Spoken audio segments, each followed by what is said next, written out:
그리고 실력이 얼마나 좋은가, 모든 것을 다 보여주는 것 같습니다. 우리의 부족함을 하나님이 곧 채워주실 줄로 믿고요. 감사를 드립니다. 기도하실 때마다 우리 찬양대를 위해서도 기도만 해주시면 감사하겠습니다. 오늘 본문을 통해서 제목은 너는 행복한 사람입니다. 오늘 29절의 말씀에 너는 행복한 사람이로다 라고 말씀을 하고 있지요. 그래서 행복한 사람이 오늘 제목입니다. 여러분 행복하십니까? 네, 감사합니다. 행복하시기를 축원합니다. 행복이라고 하는 말은요, 만족함이라고 하는 것과 같이 생각할 수 있습니다. 삶이 만족하면 행복하다, 그렇게 말할 수 있지요. 그래서 행복은 만족도와 같이 보는 겁니다. 자주 보고되는 그러한 상황이지만 세계 행복 보고서라고 하는 게 해마다 발표됩니다. 1915년도에 우리나라는 세계 143개국 가운데에서 143개국 가운데에서 118위였습니다. 100위권에도 못 들었습니다. 세상에 우리가 그렇게 행복하지 않은 나라일까 싶지요. 세계 143개의 나라를 조사를 했는데 그 중에서 우리나라가 118위였다라는 겁니다. 자, 그로부터 10년이 지나서 2024년 작년이죠. 작년에 우리나라 행복 지수는 얼마만큼이었을까? 순위가 나왔습니다. 점수는 6.058점, 10점 만점쯤 되는 것 같아요. 143개국은 같고요. 그 중에서 우리나라는 52위, 많이 올라왔죠. 118위에서 52위가 됐으니까 10년 만에 많이 올라왔습니다. 괜찮습니다. 올라오는 것 보니까 좋습니다. 자, 그럼에도 불구하고 또 우리나라가 선진국이라고 하는 타이틀이 우리나라에도 이제는 주어지고 있는 상황이거든요. 대한민국은 선진국이다. 경제 성장을 이처럼 잘 해왔습니다. 자, 그런데 희한하게도 행복지수가 계속 마이너스 되고 있었습니다. 어느 만큼 이제는 극복이 되어서 50위권에까지 오긴 했지만 그럼에도 불구하고 아직도 경제 대국이라고 하는 관점 속에서 우리나라의 행복지수를 보면 아직도 멀었습니다. 그죠? 매우 낮은 편에 속한다, 이렇게 말할 수 있겠습니다. 우리나라 사람들은 세계에서 머리가 제일로 좋은 민족 중에 한 민족입니다. 그리고 우리나라 사람들은 가장 부지런한 사람들입니다. 모든 것에 있어서 가장 빠른 사람들입니다. 그래서 대한민국 사람들에 대한 별명, 외국에 나가서 어디 사냐 대한민국 하면은 빨리빨리 이렇게 할 만큼 빠른 빨리빨리를 주도하는 그러한 나라가 우리나라입니다. 그런데도 불구하고 이렇게 많이 잘 살아졌음에도 불구하고 행복합니까? 라고 하는 지수를 재보니까 만족도에서 아직은 50 그 정도의 선에 머물러 있다라는 사실이지요. 풀어가야 될 게 아직도 많은 것 같습니다. 무엇 때문에 그럴까라는 생각을 저는 작은 지식이지만 이런 말씀을 보면서 이렇게 정리해 봤습니다. 누구나 행복을 꿈꾸지만 막상 어떻게 행복을 얻는 것인지, 무엇이 행복인지를 모르기 때문에 이런 결과를 초래했다, 이렇게 저는 개인적으로 정리를 했습니다. 오늘 본문의 말씀은 모세가 이스라엘 백성과 함께 40년을 걸어왔습니다. 그리고 모압이라고 하는 평지에 도달했습니다. 이곳에서 마지막 정비를 하고 나면 이스라엘 백성들은 요단강을 건널 겁니다. 그러면 가나안 땅 목적지를 드디어 밟게 되는 겁니다. 다 왔다. 요단강만 건너면 된다. 이 지경까지, 이 정도까지 온 겁니다. 자, 그래서 40년의 세월을 광야를 지내왔고 어느 날 하나님께서 모세에게 모세야, 너는 여기까지 수고한 것으로 다 한 거야. 요단강을 건너는 일은 이제 네가 않고 너의 제자인, 너의 후계자인 여호수아를 통해서 내가 할 테니까 너의 생명은 내가 거두어 가겠노라.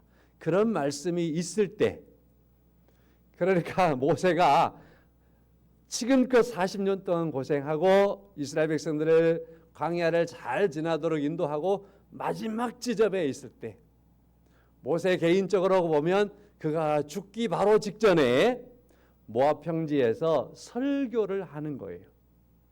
바로 그 설교가 신명기입니다. 신명기 설교는 출애굽했을 때부터 여기까지 왔던 과정들을 쭉 이야기하면서 그때마다 하나님께서 개입하시고 인도하셨던 상황들, 이 모든 것들을 다 이스라엘 백성들에게 다시 한번 새겨주며 증거해주는 말씀이 신명기의 말씀이죠. 아주 중요한 측면입니다. 여러분과 저도 여기까지 우리가 살아왔으면 우리가 살아왔던 삶들을 되돌아볼 필요가 늘 있습니다. 자, 그러면서 하나님이 우리에게 베풀어 주었던 은혜가 무엇이었던가, 내가 어떻게 구원받았는가, 내가 살아오는 과정 속에서 하나님이 어떻게 개입하셨던가, 하나님의 섭리였구나 하는 것들을 우리가 하나하나 찾아서 그걸 잘 붙들면 오늘 또한 우리가 행복할 수 있겠고, 또 더 나아가서 내일을 우리가 힘있게 나아갈 수 있게 될 줄로 믿습니다. 자, 그러므로 항상 하나님의 은혜를 잘 헤아려서 행복한 삶들을 살아가시는 우리 성도님들이 되시기를 주님의 이름으로 간절히 축원합니다. 자, 모세는 이와 같이 그의 나이가 다 되어서 하나님의 부르심의 때가 됐을 때 설교하면서 그 긴 설교를 또 마치는 구절이 오늘 본문의 말씀이에요. 설교에서도 결론이 있을 게 아니에요. 저도 늘 설교할 때마다 결론 짧게 딱 하고 끝내드리잖아요. 그러면 그 설교의 결론은 그날 설교했던 모든 것을 딱 요약하는 그런 말씀이죠. 가장 중요한 포인트죠. 오늘 본문의 말씀은 바로 모세가 신명기서를 설교 쭉 해놓고 마지막 끝내는 말씀이에요. 그 중에서도 끝내는 말씀이 어디냐면 29절이에요. 이스라엘이여, 너는 행복한 사람이로다. 여호와의 구원을 너같이 얻은 백성이 누구냐? 그는 너를 돕는 방패시요 내 영광의 칼이시로다. 내 대적이 내게 복종하리니 내가 그들의 높은 곳을 밟으리로다. 하고서 설교가 딱 끝나는 거예요. 그리고 34장은 모세가 죽었다라는 말씀을 기록해주고 있기 때문에 설교가 정식적으로는 오늘 본문의 말씀까지 해서 끝나는 겁니다. 마지막 부분이에요. 여기서 모세가 의미심장하지요. 죽음 직전에 모세는 이제 마지막 설교를 마치면서 이스라엘 백성들을 바라봅니다. 바라보면서 여기까지 40년 인도해왔던 그 이스라엘 백성들을 바라볼 때에 모세에게 딱 정리되는 한마디는 뭐냐면 이 사람들은 진짜로 행복한 사람들이다. 이렇게 바라볼 수 있게 됐어요. 여러분과 제가 이처럼 예수 믿고 살아가는데 마지막 때 우리를 바라보는 누군가가 야, 진짜 당신은 행복한 사람이요.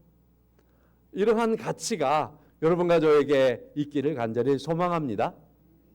행복한 사람. 자, 그래서 오늘 저는 모세가 이스라엘 백성들을 남겨두고 죽지만 행복한 사람이었다라고 그들을 칭송하는 그런 말씀 속에서 정말 행복이 무엇이었기에 모세는 이렇게 말할 수 있었을까 하는 것을 본문을 통해서 한 세 가지를 말씀을 드리려고 합니다.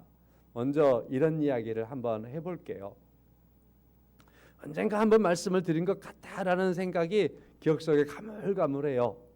오늘 이제 행복에 대한 설교를 하려고 보니까 문득 정동석 교수의 행복의 심리학이라는 그 책이 생각이 나서 다시 꺼내가지고 읽었던 것들 쭉 밑줄친 분들을 한번 살펴보았어요. 대충 살펴보면서 이런 말씀들, 이런 이야기들이 있었구나 하는데 싹 들어오는 구절인데 이거 옛날에도 말씀을 드린 것 같다 그런 생각이 들지만 다시 한번 말씀을 드려볼게요. 이런 이야기를 들었습니다.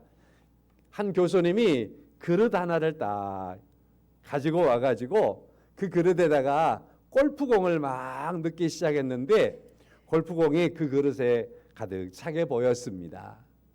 학생들에게 물었습니다. 여러분, 이 그릇에 골프공이 가득 찼나요? 네. 그러니까 교수님이 다시 거기에 이만큼 작은 자갈들을 가지고 거기에 다시 넣습니다. 가만가만 흔들다 보니까 자갈들이 골프공 사이로 다 들어갔습니다. 여러분, 여기에 이제 가득 찼나요? 그러니까 또 네 그러는 거예요. 교수님이 다시 모래를 가져다가 거기에 딱 붓더니만은 또 조심히 흔들어대는 겁니다. 모래가 다 사라져 들어갔습니다. 또 선생님이 교수님이 물었습니다. 여러분, 여기 그릇에 이제는 가득 찼겠지요? 그러니까 네 그럽니다. 그러자 교수님이 물을 가져다 거기에 부었습니다. 그랬더니만 물이 몇 컵이 들어가는 겁니다. 학생들이 웃는 겁니다. 교수님이 이 일들을 마치고서 이렇게 얘기합니다. 여러분, 여기에 저는 골프공, 자갈, 모래, 물 순으로 제가 이 그릇에 넣었습니다. 만약에 제가 물을 붓고 모래를 부은 다음에 그리고 자갈을 넣고 골프공을 이곳에 넣으려고 했으면 모래까지는 넣을 수 있었겠지만 자갈이나 골프공은 이 그릇에 넣을 수 없었을 겁니다. 그래도 아마 물과 모래로 이 그릇에 가득 찰 수 있었겠지요. 제가 여러분에게 말씀을 드리려고 하는 건 이런 겁니다. 하면서 교수님이 또 설명을 더해 갔습니다. 그건 뭐냐면 이 그릇은 여러분의 인생입니다.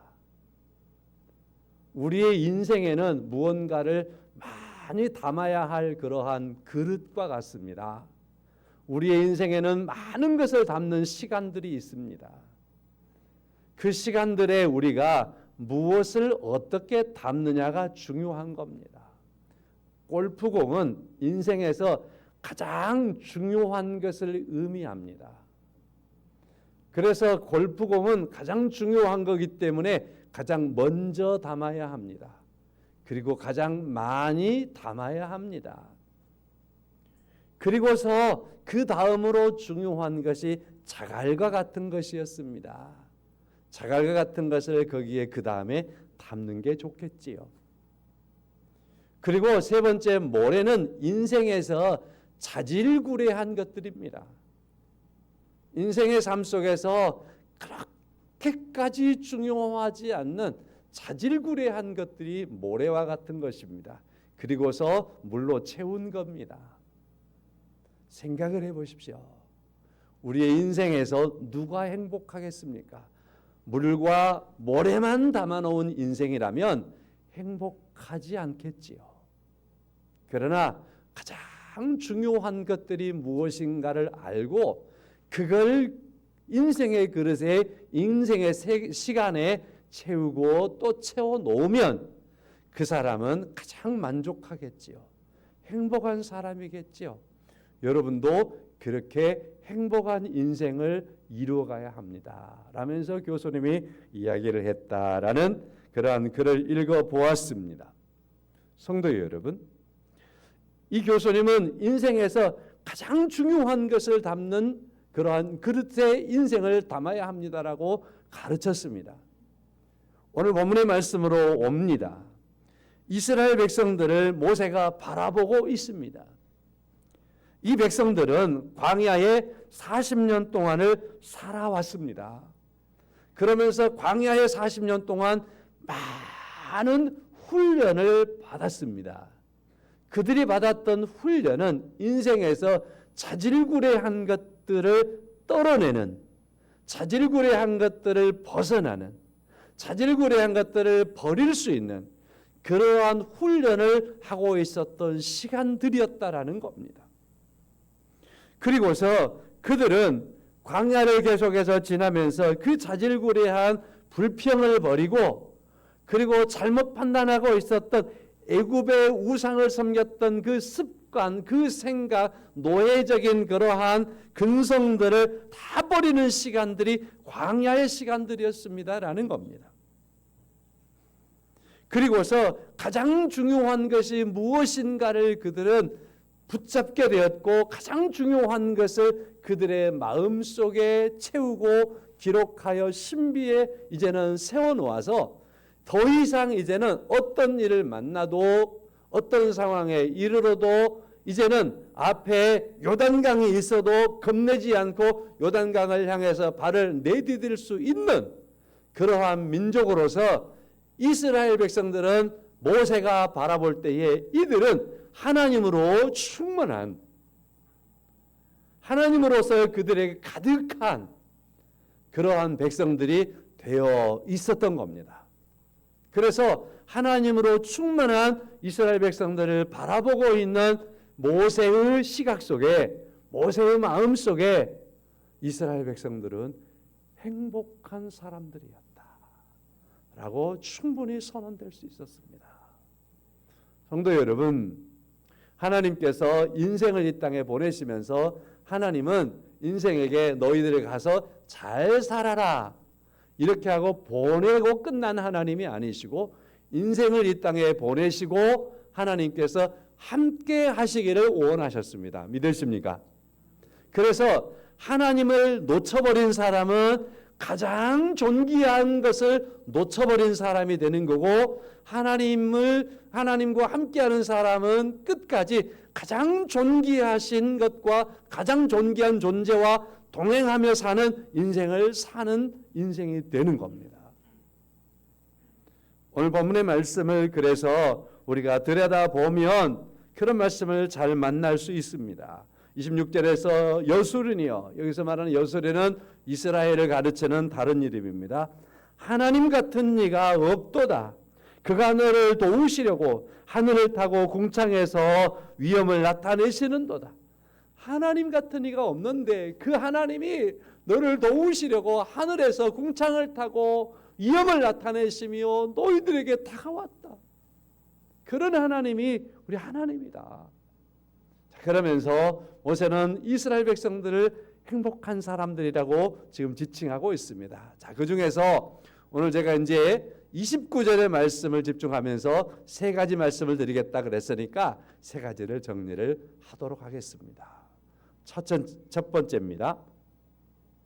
넌 행복한 사람이로다 하면서 첫 번째, 여호와의 구원을 너같이 얻은 백성이 누구냐? 이스라엘 백성들이 행복한 것은 여호와 하나님의 구원을 얻었기 때문입니다.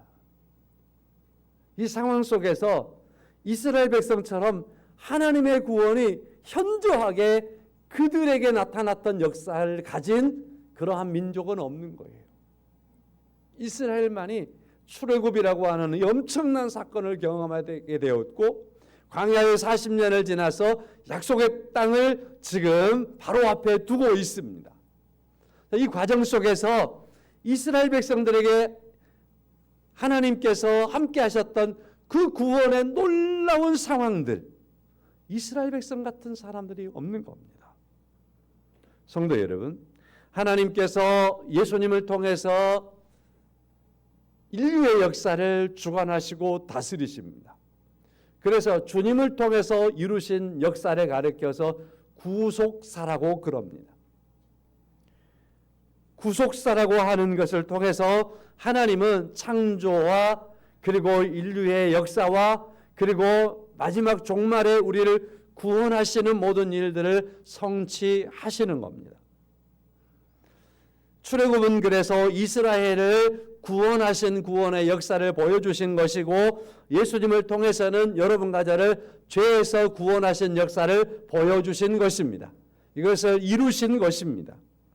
그래서 구원은 인류가 죄를 지었음으로 말미암아 하나님을 잊어버렸을 때 하나님께서 예수 그리스도를 통해서 우리에게 생명을 주시고 우리를 구원하신 놀라운 사건이 되게 하였습니다.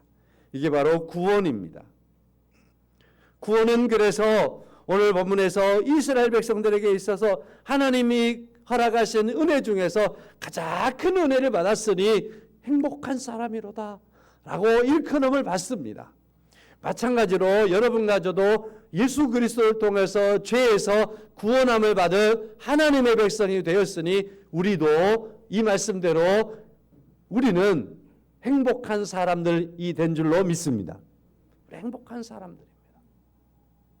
두 번째로 왜 행복하냐라는 겁니다. 29절에 그 다음에 보면은 이렇게 말씀하고 있습니다. 그는 너를 돕는 방패시요 그랬습니다. 하나님이 도우시는 방패가 되기 때문에 행복합니다 라고 말합니다. 사람은 누구나 고통과 어려움에 처할 때가 있습니다. 이러한 것들을 피해갈 인생은 없습니다. 고통과 어려움이 있습니다. 자신의 힘으로 극복하려고 많은 힘을 쓰고 애를 써봅니다. 어떤 것들은 극복할 수 있는 것도 있겠지요. 그러나 우리 인생의 문제에서 극복할 수 없는 문제가 우리에게 수두룩하게 많습니다. 특별히 우리가 하나님께서 우리를 돕지 않으면 절대로 극복할 수 없는 것들이 있습니다.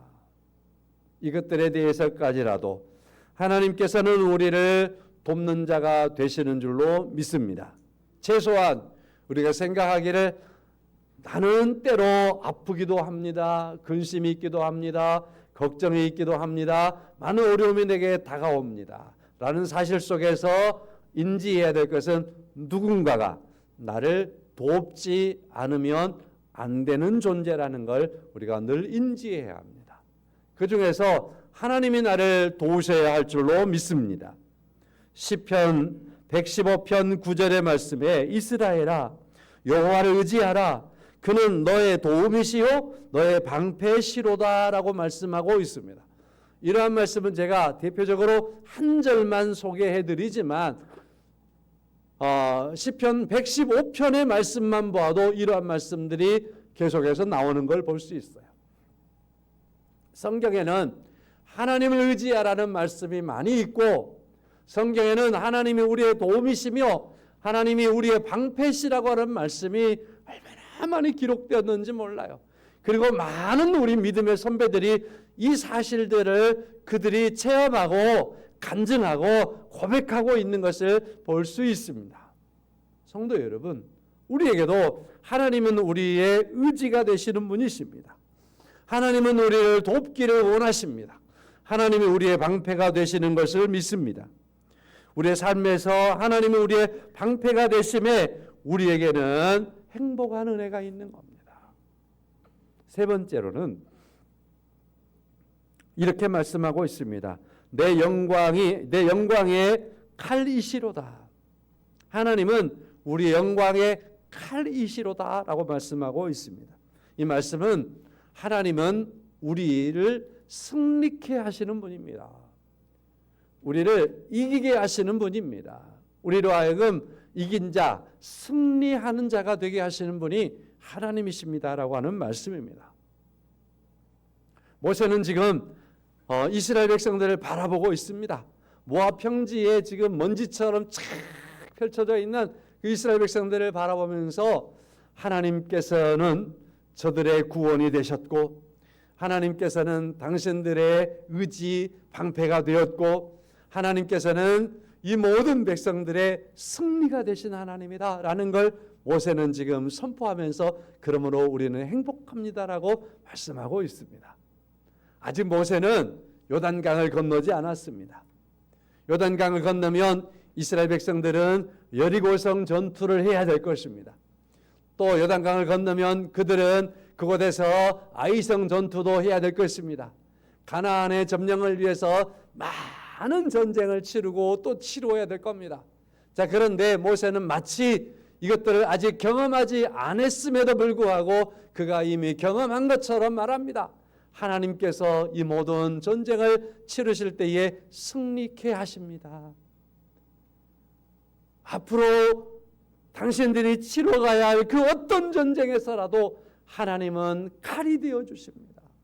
하나님은 승리하게 하여 주실 겁니다. 당신들은 하나님께서 승리케 하심으로 모두가 다 승리자가 될 겁니다. 라고 하는 말씀을 선포하면서 이와 같이 행복한 자라고 하는 말씀을 해주고 있는 것을 볼 수 있습니다.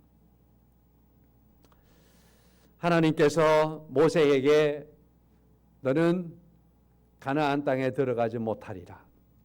여기까지가 너가 있어야 될 땅이다. 너는 여기까지 오므로 너의 책무를 다했다. 이제는 느보산에 올라가서 너의 생명을 내가 거둘 테니까 너는 거기에서 너의 인생을 마치겠다. 이렇게 하시는 하나님의 말씀이 주어졌을 때가 31장에 기록되어 있어요. 신명기 31장에 이 말씀을 딱 하시고 나서 하나님이 모세에게 이런 말씀들을 하셨을 때에 모세가 그 말씀을 듣고서 하나님 더 살려주세요. 더 살고 싶어요. 그런 말씀이 아니라 이렇게 말합니다. 신명기 31장 3절입니다. 여호와께서 이미 말씀하신 것과 같이 여호와께서 이미 말씀하신 것과 같이 내 하나님 여호와께서 너보다 먼저 건너가사 이 민족을 너보다 먼저 건너가사 이 민족을 내 앞에서 멸하시고 내가 그 땅을 차지하게 할 것이며 여호수아는 내 앞에서 건너갈지라 말씀하고 있습니다. 모세가 말합니다. 하나님께서 이미 나도 못 건너갔지만 그러나 하나님은 이미 건너가셔서 그곳에 살고 있는 그 민족들을 하나님께서 멸하실 겁니다. 자, 그러므로 하나님께서 승리케 하시는 겁니다. 신명기 31장 4절 이어서 계속해서 또한 여호와께서 이미 멸하신 아모리 왕 시온과 옥과 및 그 땅에 행하신 것과 같이 그들에게도 행하실 겁니다. 요단 동편에 있었던 시온과 옥을 이기게 하신 하나님께서 요단 서편에 있는 모든 민족도 그러게 이기게 하실 겁니다. 이미 이기게 하신 은혜처럼 앞으로도 이기게 할 것을 선언해 주는 것을 볼 수 있습니다. 출애굽기 14장 13절과 14절의 말씀. 출애굽기 14장은 이스라엘 백성들이 홍해를 건너는 사건입니다. 홍해를 건널 때 얼마나 두려웠습니까? 애굽의 군인들이 막 쳐들어오고 쫓아오고 있을 때 앞에 철렁이는 물결을 바다를 바라보는 이스라엘 백성들이 이 상황 속에서 어떻게 될지 두려워할 때 모세를 통해서 이스라엘 백성들에게 하나님은 이렇게 선포하게 합니다. 모세가 백성에게 이르되 너희는 두려워하지 말고 가만히 서서 여호와께서 오늘 너희를 위하여 행하시는 구원을 보라. 너희가 오늘 본 애굽 사람을 영원히 보지 아니하리라. 여호와께서 너희를 위하여 싸우시리니 너희는 가만히 있을지니라. 여호와께서 너희를 위해서 싸우시리니 너희는 가만히 있어 승리를 보라 말씀을 하시는 겁니다. 그렇습니다. 여호와께서 싸워주시겠다 말씀을 하시는 겁니다. 누가 행복한 사람입니까? 가장 중요한 정의 하나님과 함께하는 사람입니다. 이제는 그 어떤 것이 와도 훈련이 다 되어서 거칠어야 한 것들은 다 버렸고 또 거칠어야 한 것들이 우리를 계속해서 유혹에 올지라도 그 유혹에 절대로 넘어지지 않도록 믿음으로 굳건하게 딱 서 있어서 하나님과 동행하며 하나님을 붙잡고 하나님의 말씀을 신비에 새기고 하나님의 말씀을 마음속에 담고 살아가면서 하나님이 나의 구원이시라, 하나님이 나의 도움이시라, 하나님이 나의 방패시라. 앞으로 내가 살아갈 때도 내가 부족한 건 사실이겠지만 그럼에도 하나님께서 나를 대신하여 싸워줄 것을 믿고 승리케 하실 그 하나님과 함께 살아가는 그 사람이 바로 오늘 제목의 말씀처럼 너는 행복한 사람이라. 바로 그 사람이 오늘 여러분과 제가 된 줄로 믿습니다. 함께 하겠습니다. 우리는 행복한 사람들. 우리 이제 찬송가 부르도록 하겠습니다. 449장. 예수 따라가며